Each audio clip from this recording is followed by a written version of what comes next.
Money in the Bank might be tomorrow night, but tonight, SmackDown's looking like a pay-per-view. Let's go.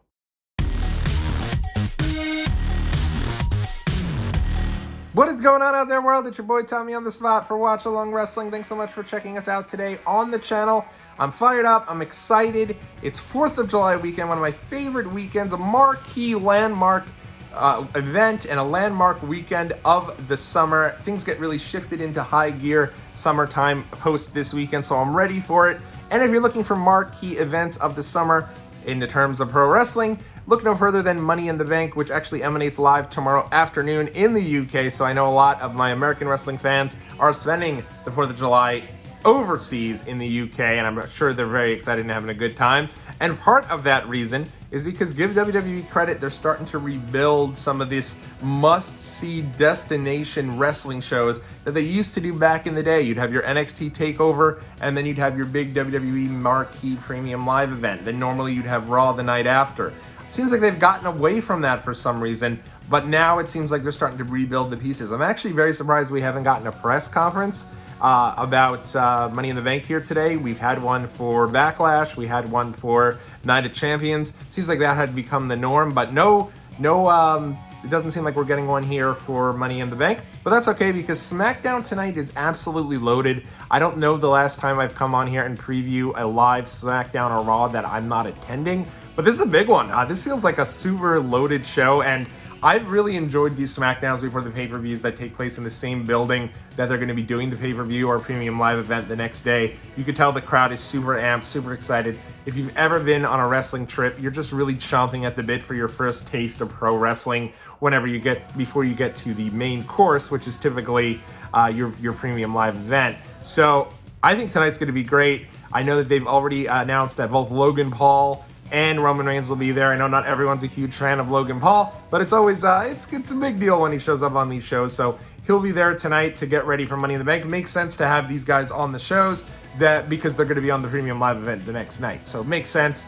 Roman Reigns will be there for the final push for the Bloodline Civil War between himself teaming with Solo Sikoa against the Usos. That should be great. That'll be tomorrow at Money in the Bank, and I will be back with my Money in the Bank preview probably tomorrow morning. I already actually put a video out earlier on the channel looking at the history of the Money in the Bank ladder match at WrestleMania. If you have not had an opportunity to check that out, I had a lot of fun making it. I think you will hopefully have a lot of fun checking that out as well. So make sure you go ahead and do that. Let's get into SmackDown tonight. SmackDown should be awesome. There's two major matches that are announced. The first of which is going to be the WWE Undisputed Tag Team Champions, Kevin Owens and Sami Zayn, defending the titles against Pretty Deadly. Pretty Deadly has been on a meteoric rise since coming over from NXT, and tonight they will get their first crack at the tag team titles after going through the gauntlet in kind of sneaky fashion, coming in and stealing a victory. But tonight, the big question remains, will Kevin and Sami continue to march on with their reign, or is this going to be a type of situation where they already lose these belts?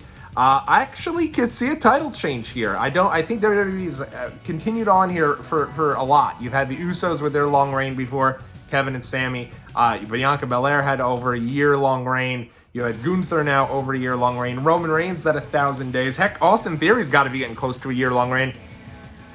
And I don't think you need to do it with Kevin and Sami. Let's be honest, these guys are not a traditional tag team. So I'm going to call it now. I'm actually seeing a title change on the horizon. I think Pretty Deadly are going to get the win in their hometown of London. Now, it's going to be interesting because you have Pretty Deadly going for the tag team championship. They're obviously from England, so they'll probably be the major baby faces going in, but Kevin and Sami are loved everywhere, so I'm sure they'll still have their legions of fans going behind them. I just think it would be really cool to have somebody take on the scene from NXT and just immediately make that major impact. Honestly thought you could have done it with Katana Chance and Kaden Carter when they took on Ronda Rousey and Shayna Baszler. Was not to be. I then thought Isla Dawn and Alba Fire were going to do the same thing last week against Ronda and Shayna, but it's clear that Ronda and Shayna are going to be a team for their foreseeable future, and who knows, maybe Kevin and Sami will as well. I think they are starting to pick up a good amount of momentum with Kevin Owens having a hard time keeping things together.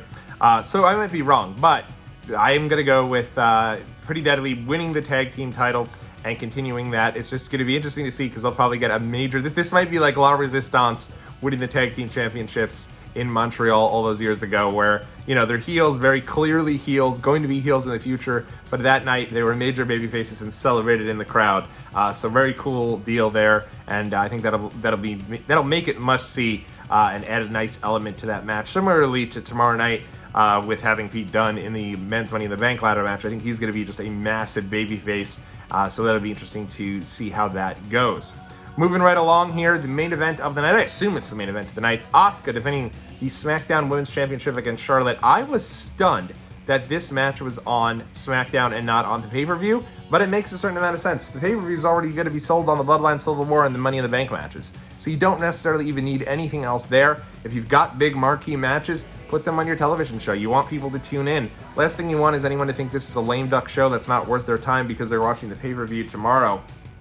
I think, honestly, well, I had a lot of fun last week watching AEW Collision, for example, right before Forbidden Door. It kind of felt like overkill, and it was unnecessary to watch a Collision. Collision was cool, and they had some decent matches, but it wasn't anything must-see. You're getting 2 title matches tonight with folks that are not advertised to be on the show tomorrow. Now, I do say not advertised to be on the show tomorrow because I think there's an outside chance that Bianca Belair ruins this match tonight. She's banned from ringside, but I think she might get involved. And if she does, I do wonder if we get a 3-way tomorrow night. I'd say more likely probably at SummerSlam.